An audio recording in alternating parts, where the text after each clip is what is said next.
सारा ओडिशार घरे घरे परिचित भारत मसालार बालीजात्रा स्टॉल उद्घाटन। ओडिशा तथा भारत में सुप्रसिद्ध लाभ करिथिबा कंपनी जय भारत स्पाइसेस एक स्टॉल ऐतिहासिक बालीजात्रा तलपड़िया लोकसभा सांसद श्रीजुक्त भर्तृहरि महताबों करकमल उद्घाटन होइछि।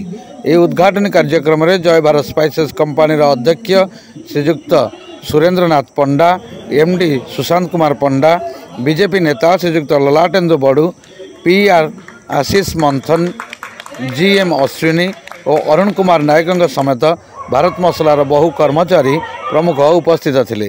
प्रतिवर्ष परी चलित वर्ष मध्य भारत मसला यह बालीजात्रा रे भल बेपार करियो बोली एक प्रेस इस्ताहार रे अध्यक्ष सुरेंद्रनाथ पंडा सूचना प्रदान करथिले। Cuttack Sukant Mahapatra report, SM DD news.